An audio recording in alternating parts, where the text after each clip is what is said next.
Ladies and gentlemen, boys and girls, welcome to the Music Lab podcast. My name is Dog, and I'm so excited to be back with all of you for another episode of the podcast.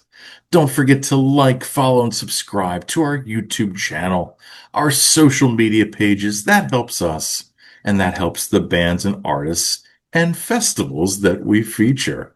Also, check out our sponsor, RAR Outfitters. That's RAWR, outfitters.com. Don't just wear RAR. Ladies and gentlemen, we are live from Greenfield, Massachusetts, Western Massachusetts, for the Green River Music Festival, presented by DSP Shows. They are a promoter and a promotion company that covers the New England area. And this is the second year that they have taken over the Green River Festival. This festival has been going on for years. It was going to be kind of shut down if somebody didn't take it over. So thankfully, DSP came through. It is held at the Franklin County Fairgrounds. So when I say fairgrounds, it is like used for livestock, for animals, for shows, for literal animal fairs, 4-H stuff, agricultural events. But there is obviously structures in place. So we'll tell you about who we saw yesterday, but again, like a little bit about the festival itself. So it is in a small town. They have shuttles from downtown that take you to the fairgrounds. There is camping available. It is a 3-day music festival. So we got here yesterday, Friday. Um, and so, yeah, I would guess maybe about 10,000 people, 12,000, maybe at the most. Spacious area too, the fairgrounds. You didn't feel crowded. Even the main stage last night, there was room, and we were pretty close to the stage too. So it was nice.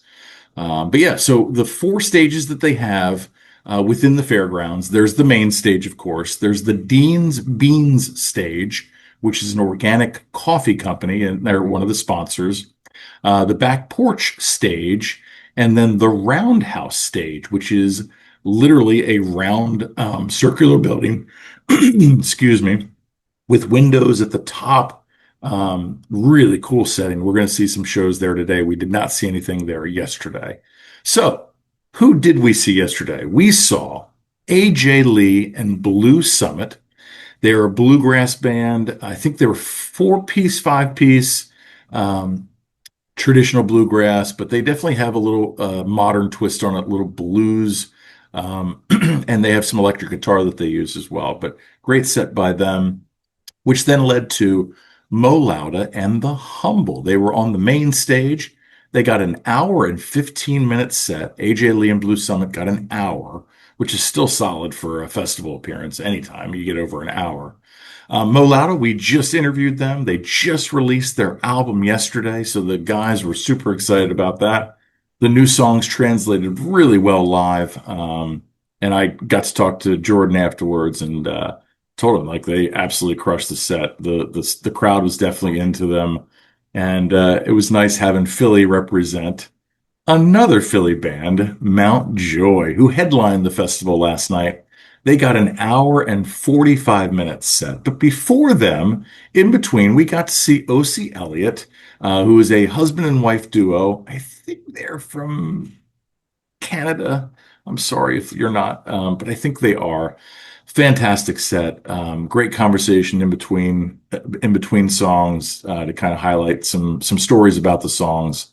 And then we kind of walked by Kabaka Pyramid, reggae group. Listened to 2 or 3 songs of theirs. Definitely, they had the crowd going. And yeah, well done for the style. What we heard. So Kabaka Pyramid, definitely check them out. But yeah, the headliner and who we were all looking forward to see for the day, and I think obviously most of the festival attendees, because the crowd was probably the biggest of what we saw. And that was Mount Joy. Mount Joy released their new album, Can We Please Have Fun, a couple weeks ago. Interestingly enough, though, they did not play a new song until the sixth song of their set list, which was a little surprising to us, but they killed it. They rocked it. They jammed out some songs. They extended some songs. We got a Grateful Dead cover. We got Dancing Queen by ABBA, which, guys, I'm not so sure about. But other than that, fantastic. And they did Wheatus's Teenage Dirtbag, which they definitely put their spin on that. And closed with Astrovan. So I think it was a 18 song set, 19 song set. We'll get the confirmation on that on setlist.fm because what was posted was not a complete set list. So we'll see about that. But I think it was 18 or 19 songs. So Mountjoy, they fucking crushed it as always. So day two, we've got coming up today. We will be there. We kick things off with Thus Love, which is a band only about a half hour from here in Brattleboro, Vermont. We interviewed them as well, so check out that interview with them. And yeah, I must say, so far so good. We are enjoying our time. Uh, plenty of food options, and a lot of variety. Um, Water stations were pretty prevalent. Definitely were thirsty yesterday. But yeah, day one in the books of the Green River Music Festival. Thank you all for watching. Again, thank you to John Sanders and DSP for the tickets and for the opportunity to cover this festival. And we hope to see it continue to grow, but it seems like it's in good hands.